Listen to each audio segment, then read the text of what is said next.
السلام عليكم ورحمة الله وبركاته. أجمل وأحلى متابعين، ازيكم حبايبي؟ عاملين ايه؟ يا رب تكونوا بخير وصحة جيدة.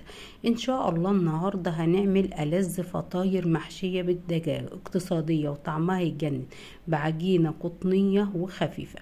بس يا حبايبي اللي بيشوفني لأول مرة ما ينساش يدعمني باللايكات والاشتراك في القناة. نسمي الله ونصلي على رسول الله ونشوف الوصفة بتاعتنا هنعملها ازاي. اول حاجة معايا كوباية من الحليب الدافي، عليه نص كوباية من الزيت، وبيضتين بدرجة حرارة الغرفة. هنقلب كل المكونات دي مع بعض لحد البيض ما يختفي تماما في الحليب. خلاص كده احنا خلصنا المواد السائلة. هنزل هنا بنص كيلو من الدقيق، عليه معلقة صغيرة من الملح ومعلقة من السكر ومعلقة من الخميرة الفورية ونص معلقة كده من البيكنج باودر. كل المكونات دي هنعجنها كويس جدا، وهننزل كده بالدقيق بالتدريج لحد الدقيق ما يختفي معايا تماما. شايفين العجينة عاملة معايا ازاي؟ بسم الله ما شاء الله، جميلة جدا. هنعجنها لمدة لا تقل عن 10 دقايق. هنغطيها بقى ونسيبها تختمر، ويلا نعمل الحشوة الجميلة اللي احنا هنحشي بيها الفطاير بتاعتنا.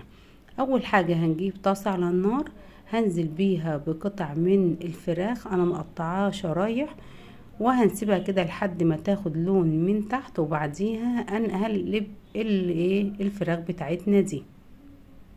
هنفضل نقلب بقى الفراخ بتاعتنا كده، وبعدها ننزل ببصلة متوسطة انا فرمتها في الكبة، وهنفضل نشوح البصلة دي مع الفراخ. عندي هنا بهارات بقى، ملح، بابريكا، فلفل اسمر، بهارات فراخ، والملح بتاعنا نظبط الملح بتاعنا.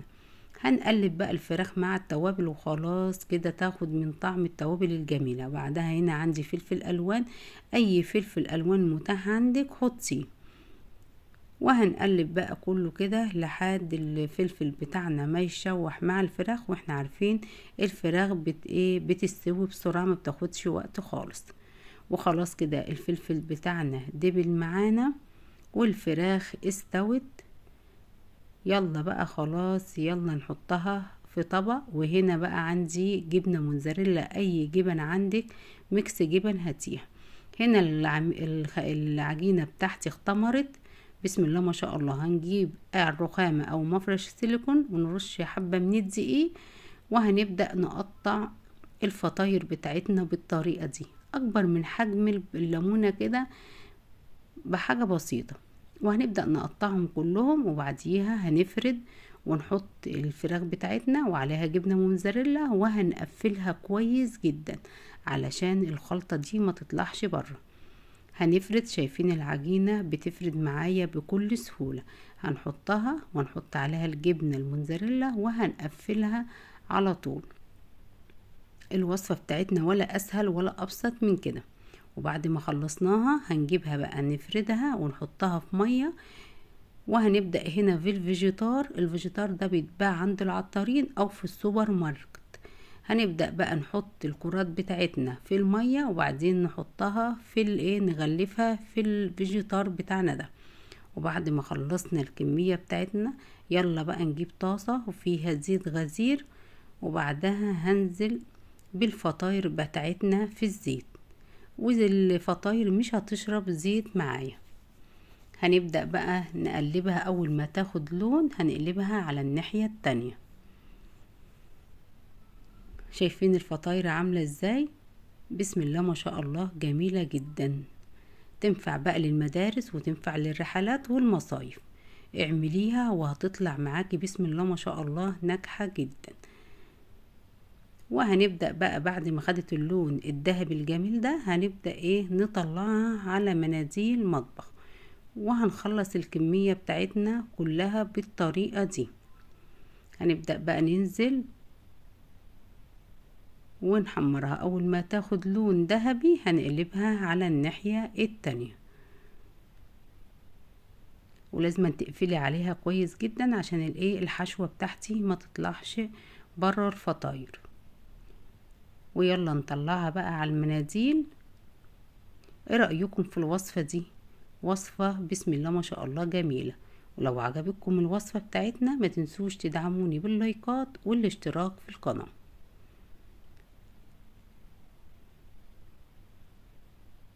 وخلاص كده خلصت الفطاير بتاعتنا الجميلة. يلا نقول الوصفة التانية بتاعتنا عملناها ازاي. ولو عندك بقى نص صدر فرخة هتعملي اجمل واحلى وجبة غدا اقتصادية ومغذية وسهلة وسريعة وتنفع للغدا والعشاء والمصايف والرحلات. يلا نعمل احلى فطاير بحشوة فوق الخيال، واللي هياكلها من ايدك هيقولك انت عملتيها ازاي. بس قبل ما نقول وصفتنا نسمي الله ونصلي على رسول الله ونقول الوصفة بتاعتنا عملناها ازاي. اول حاجة هنجيب بولة هنزل فيها بكوباية من الحليب الدافي، وهنا معلقة من الخميرة الفورية ومعلقتين من السكر. لو عايزة تستبدلي الحليب بمية براحتك خالص، المتاح عندك. هنا بقى هنقلب السكر كله لحد ما يدوب مع الخميرة. وبعد السكر ما داب مع الخميرة حطينا معلقة من الخل، وهنا ربع كوباية من الزيت النباتي. لو عندك زيت زيتون حطيه. وبعد ما قلبنا بقى كل المكونات هنا بقى معلقة صغيرة من الزعتر ده بيدي المعجنات ريحة وطعم يجنن. عايزة تستغني عنها استغني.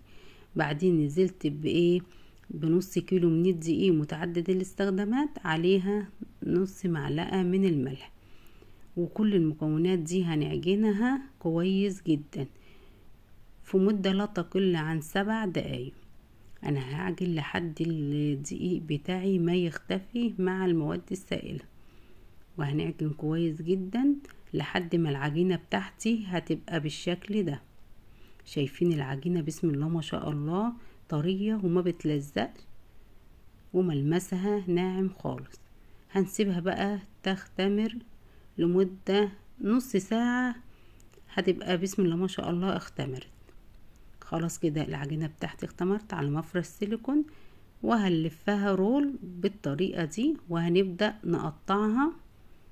وبعد ما قطعنا هنعملها كور بالطريقة دي على طول. الحجم اللي انت عايزة تعمليها كبيرة عايزة تعمليها صغيرة، بس الافضل هي قد حجم البرتقانة كده. هنعمل كل الكمية بالشكل ده. انا عايزاهم كلهم مقاس واحد. وبعد ما عملناهم بالحجم ده يلا بقى نغطيهم بكيس تلاجة علشان الوش بتاعهم ما ينشفش. وبعدين هنجيب اول واحدة عملناها هنفردها. شايفة بتتفرد معايا بكل سهولة عشان العجينة مرتاحة وعجنينها كويس جدا. وبعد ما عجناها كده وفردناها هنبدأ بقى. هنا عندي جبنة موتزاريلا هنحطها، وهنحط هنا خلطة شاورما. عايزة تعمليها بعصاج لحمة، عايزة تعمليها ببسطرمة، عايزة تعمليها بميكس جبن، الحشوات اللي تعجبك اعملي بيها. وبعدين هنجيبها ونقفل من النص، وهنقفل بالطريقة دي. وبعدها نضغط عليها، بس اهم حاجة نقفلها كويس جدا عشان الحشوة بتاعتي ما تطلعش. هنعمل واحدة كمان هنفردها بالطريقة دي، بتتفرد معايا بسم الله ما شاء الله عليها. الفطاير دي جميلة جدا، تنفع للرحلات وتنفع للمدارس، اعمليها وهتعجب افراد اسرتك. طريقة التشكيل سهلة جدا. بنفرد كده بالطريقة دي، وبعدها نحط الحشوة بتاعتنا، وبعديها نقفل عليها. هنقفل من النص، وبعديها نجيب الجنب ده على ده وهنقفلها على طول، وهنضغط عليها وهتدينا الشكل الجمالي ده. وبعد ما خلصنا الكمية بتاعتنا هنجيب الصاج او الصينية وهندهن مادة دهنية. عايزة معلقة سمنة عن معلقة زيت، وهنرص كل الفطاير بتاعتنا في الصاج، وبعديها هنغطيها بكيس تلاجة وهنسيبها ربع ساعة لحد ما تختمر. هنا بقى معلقة من الحليب وهندهن بيها وش الفطاير بتاعتنا عشان تدينا اللون الذهبي. ولو حطينا سمسم او حبة البركة تبقى تلزق عليها على طول. عايزة تعملي بحليب بس، عايزة تعملي بحليب وعليها صفار بيضة، المتاح عندك. هنبدأ بقى كده نوزع السمسم. واتفقنا طريقة التشكيل حسب رغبتك انت. هنا بقى انا حطيت سمسم. الفطاير دي هتطلع معاكم قطنية وتحفة. هنبدأ بقى نوزع هنا حبة البركة، لو متحبيش حبة البركة اكتفي بالسمسم. وبعدين هنا عندي شرايح زيتون هنحطها في النص بالطريقة دي. في الوقت ده انا مسخنة الفرن على درجة حرارة 200. هنحطها على الرف الاوسط. اول ما تحمر من تحت ومن فوق هنطفي عليها، ولو احمرت من تحت وما احمرتش من فوق نولع الشواية لمدة دقيقة. وفي الاخر بسم الله ما شاء الله طلعت معايا احلى واجمل فطاير. يلا نشوف الوصفة التالتة. تالت وصفة بقى هنعملها ايه؟ الجلاش. هنعمل رولات الجلاش بطريقة سهلة وبسيطة والحشوة تحفة. وهنقول لكم على طريقة التسوية اللي هتطلع بسم الله ما شاء الله معاكم بالجمال ده. اعمليها بقى لأطفالك، عايزة تروحي النادي، عايزة تروحي رحلة، وفي المدارس هتطلع معاكي بسم الله ما شاء الله لون وريحة وطعم يتجنن. اول حاجة هنعمل الحشوة بتاعتنا، معلقة من السمنة على معلقة من الزيت. هنا بقى عندي الفراخ بتاعتي انا مقطعاها شرايح، وهنبدأ نحطها في المادة الدهنية بتاعتنا دي. واول ما يغير لونها هنيجي قلبينها على الناحية التانية علشان الفراخ بتاعتي ما تنزلش المية بتاعتها. وبعد ما قلبناها هنزل هنا ببصلاية انا مقطعاها قطع صغيرة خالص، وهنبدأ نشوح البصلة مع الفراخ. وهنزل بالتوابل بقى، معلقة صغيرة من توابل الفراخ، فلفل اسمر، بابريكا، توم باودر، ومعلقة صغيرة من الملح. هنقلب كله ده مع بعضه. وبعدها هنا عندك اي فلفل الوان متاح عندك حطيه، وهنقلب كله ده مع بعضه وهنسيبه لحد ما يدبل. وهنسيبها كده حوالي 3 دقايق او 4 دقايق. هتبص تلاقيها ايه؟ استوت معايا خلطة الفراخ بتاعتنا دي. عايزة في الوقت ده بقى تقطعي زيتون شرايح حطيه. وخلاص كده احنا جهزت معانا الحشوة بتاعتنا. عندي هنا لفة الجلاش حوالي نص كيلو، وهنا عندي الشاورما، وهنا ايه؟ الجبنة الموتزاريلا. وبعد ما عملنا الجبنة الموتزاريلا عندي كوباية الا ربع من السمنة على الزيت. عايزة تعمليها بسمنة، عايزة تعمليها بزيت، على زبدة، براحتك خالص المتاح عندك. وهنا شرايح، عملت حباية بطاطس وقطعتها شرايح وايه حمرتها. هنا لفة الجلاش هنبدأ بقى نجيب ورقتين ورقتين ونطبقهم بالطريقة دي. ده هيسهل على طول عليا عملية الايه الفرد. ولازم نغطي الجلاش بتاعنا عشان ما ينشفش. بالمعلقة بالفرشة كده وهندهن الجلاش بتاعنا. بعد ما دهناه الطبقتين هنبدأ نحط الحشوة بتاعتنا عليها الجبنة الموتزاريلا والبطاطس، وهنقفل الجنب ده على ده وهنلفها رول بالطريقة دي. هنجيب اول ورقة هندهنها والورقة التانية ونحط الحشوة في النص وعليها الجبنة الموتزاريلا والبطاطس، ولو عندك شرايح زيتون حطي. وهنا هنقفل بقى ونلفها رول، وكل طبقة وطبقة ندهن بايه؟ بالسمنة على الزيت، عشان هي دي اللي هتدينا التوريقة والتقرمشة بتاع الجلاش بتاعنا. وهنعمل كل الكمية بالطريقة دي. شايفين طريقتنا سهلة وبسيطة جدا. هنقفل بقى كده وندهن بالمادة الدهنية وهنلفها رول. في الوقت ده هنجيب الصاج بتاعنا او الصينية هندهنها معلقة من السمنة وهنرص رولات الجلاش بتاعنا على طول. وهندهنها بقى ايه بالفرشة كده بالسمنة بتاعتنا. في الوقت ده انا مسخنة الفرن على درجة حرارة 180. هنحطها اول ما تاخد اللون الذهبي بتاعنا ده هنبدأ نجيب الجبنة الموتزاريلا نحطها عليها ونحطها على الشبكة لحد اللي ايه الجبنة بس تسيح. يلا نرجعها الفرن تاني. وفي الاخر طلعت بالجمال ده. شايفين اللون؟ شايفين التسوية عاملة ازاي؟ والحشوة بسم الله ما شاء الله. يلا نقول رابع وصفة عملناها ازاي. الوصفة التالتة بتاعتنا هنعمل وصفة فطاير جميلة جدا. هنعملها بالفراخ، اخف من البيتزا واحلى من الشاورما.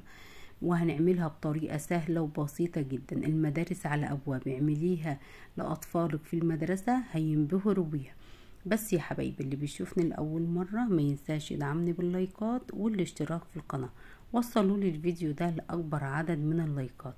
نسمي الله ونصلي على رسول الله ونشوف أحلى وأجمل فطاير عملناها بالطريقة السهلة البسيطة دي ازاي، وهنقول على التسوية وطلعت معانا بالجمال ده ازاي. اول حاجة هنا معايا بولة فيها كوباية من الحليب، عليها معلقة من الخميرة الفورية، معلقتين من الزيت، وهنا معلقة من السكر، ونص معلقة من الملح. وهنقلب كل المكونات دي مع بعض. خلاص كده جهزت المواد السائلة. هنا بقى معايا 3 أكواب من الدقيق، هنعجنهم كويس جدا في المواد السائلة دي لحد الدقيق بتاعي ما يختفي تماما. وهنعجن، كل ما نعجن كويس جدا وناخد وقتنا في العجن هتطلع معاكي الفطاير ناجحة 100%. وخلاص كده احنا بدأنا نعجن، ووصلت معايا بالطريقة والشكل ده. شايفين العجينة طرية وملمسها بسم الله ما شاء الله جميل جدا. هندهنها بقى بمعلقة من السمنة وهنغطيها بكيس تلاجة. وبعد ما سيبناها ربع ساعة هنبدأ نقسمها على 4 أجزاء. أنا هعمل الكمية دي 4 فطاير، وهنبدأ نكورها. وبعد ما كورناها ل4 كور هنبدأ بقى نغطيها بكيس تلاجة علشان ما تنشفش معايا. هنجيب أول واحدة وهنفردها بقى بالنشابة بالطريقة دي. شايفين بتتفرد معايا بكل سهولة. وبعد ما فردناها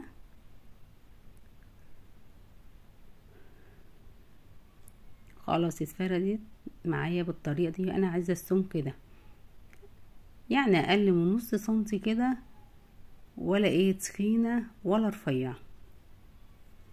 وهنبدأ بقى نوزع الجبنة الموتزاريلا ونحط الحشوة بتاعتنا عليها. وبعد ما حطينا الحشوة هنقفل عليها كويس جدا، انا علشان الحشوة بتاعتي ما تطلعش. وبعديها نضغط عليها بالطريقة دي. شايفين طلعت معايا بالشكل الجمالي ده. هنبدأ بقى التاني واحدة هنفردها وبالنشابة على طول بالطول، انا عايزاها بالطول. وافردي خالص. وبعد ما فردناها كده هنبدأ بقى نحط الجبنة الموتزاريلا والحشوة بتاعتنا. اي حشوة انت حباها اعمليها في الوصفة دي. عايزة تعمليها بجبنة بس اعمليها. وهنبدأ بقى حطينا الحشوة بتاعتنا وهنقفلها جامد علشان الحشوة بتاعتنا قفليها كويس جدا علشان الحشوة ما تطلعش بره الفطاير بتاعتنا. وهنضغط عليها وهنخلص الكمية بتاعتنا كلها بنفس الطريقة. هنا عندي الصاج بتاعي دهنته معلقة من السمنة، وبعدها بقى هنا سكينة وهنفتح فتحة كده في النص بالطول، وافتحيها ونبين الحشوة بتاعتنا من جوه. شايفين الفطيرة عاملة ازاي؟ هتعمليها هتعجبك جدا. وهنا بقى صفار بيضة على معلقة من الحليب، معلقتين من الحليب، وهندهن الفطاير بتاعتنا عشان تدينا اللون الجميل اللي انتوا شفتوه. وهي عشان السمسم يلزق على الفطاير بتاعتنا. عايزة تعملي سمسم، عايزة تعملي حبة البركة، عايزة تعمليها من غير سمسم ولا حبة البركة، حسب اختيارك انت. في الوقت ده انا مسخنة الفرن على درجة حرارة 200. هنحطها على الرف الاوسط. هتطلع معانا بالشكل ده. لو لقيتيها احمرت من تحت وما احمرتش من فوق نشغل الشواية بس لمدة دقيقة. وخلاص كده خلصنا الفطاير بتاعتنا. شايفين طالعة بالجمال ازاي؟ يلا نعمل اخر وصفة معانا. نعمل بقى احلى خبز طعمه خيال، ينفع مع اي حاجة، مربى، جبنة، مع شاي. يعني كده بسم الله ما شاء الله خبز فاخر من الاخر. هنعمله بطريقة سهلة ومكونات موجودة في كل بيت. بس يا حبايبي اللي بيشوفني لأول مرة ما ينساش يدعمني باللايكات والاشتراك في القناة. نسمي الله ونصلي على رسول الله ونشوف العيش الجميل بتاعنا الأفغاني ده عملناه ازاي.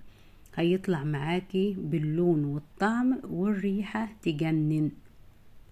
اول حاجة هنا معايا بولة هنزل فيها بكوباية من الحليب، وهنا عندي كيس من الخميرة الفورية، معلقتين من السكر، وهنقلب كل المكونات دي مع بعض، وهنركن البولة على جنب لحد ما تنشط الخميرة. هنا بقى نص كيلو من الدقيق، حطيت عليهم معلقة صغيرة من الملح ومعلقتين من السمنة، ولو سمنة بلدي بقى هتودي العيش بتاعنا ده في حتة تانية.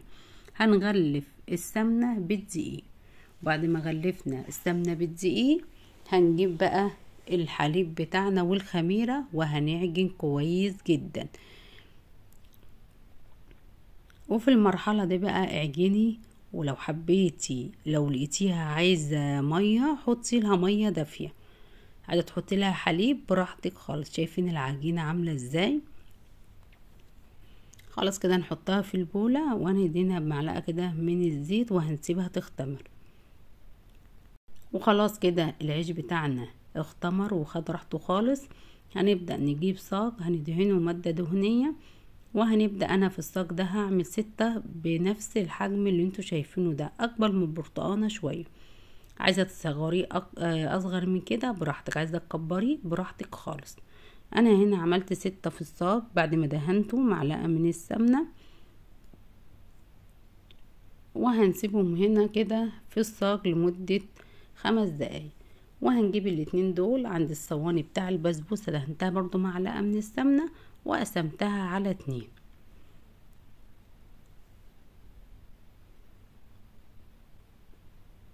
وهنبدأ بقى بعد ما عملناهم بايدينا كده هنفرد العيش بتاعنا، هيتفرد معانا بكل سهولة. وبعد ما فردناهم يلا نجيب الكبار وهنفردهم بنفس الطريقة. شايفين بيتفردوا معايا على طول. بعد ما فردناهم كده طريقتنا سهلة وبسيطة جدا. وخلاص كده احنا غطيناهم بالكيس بتاع التلاجة. هنجيب بقى اللي في الصواني وهنفردهم على طول. العجينة بتتفرد معايا بكل سهولة. وبعد ما فردناهم هنبدأ بقى نغطيها بكيس تلاجة، وهنجيب العيش التاني وهنفرده على طول، بيتفرد معايا على طول. هنبدأ بقى نغطيه بكيس التلاجة وهنسيبهم لمدة ربع ساعة.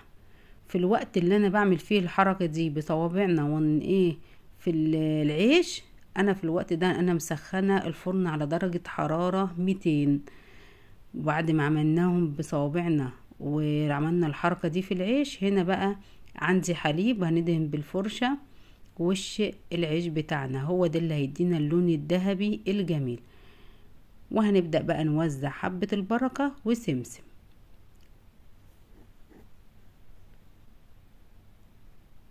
وهنحطه بقى في الفرن على الرف الاوسط، هياخد لون ذهبي من تحت ومن فوق. لو لقيتي العيش بتاعنا احمر من تحت ومحمرش من فوق، هنولع الشواية لمدة دقيقة واحدة بس لحد ما يدينا اللون الذهبي اللي احنا شفناه في اول الفيديو. هنوزع بقى السمسم وحبة البركة بعد شايفين اختمر. وهنبدأ بقى كده بصوابعنا وهندهنه بالحليب بتاعنا، وبعدين هنرش السمسم وحبة البركة. عايزة ترشي السمسم بس، عايزة ترشي حبة البركة براحتك خالص. احنا هندخله الفرن، وبعد ما دخلناه بسم الله ما شاء الله شايفين اللون من فوق ومن تحت تحفة.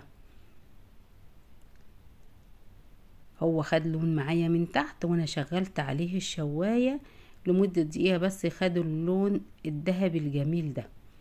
ايه رأيكم في الوصفة دي؟ لو عجبتكم وصفاتي يا حبايبي ما تنسوش تدعموني باللايكات والاشتراك في القناة. اسيبكم في رعاية الله وأمان.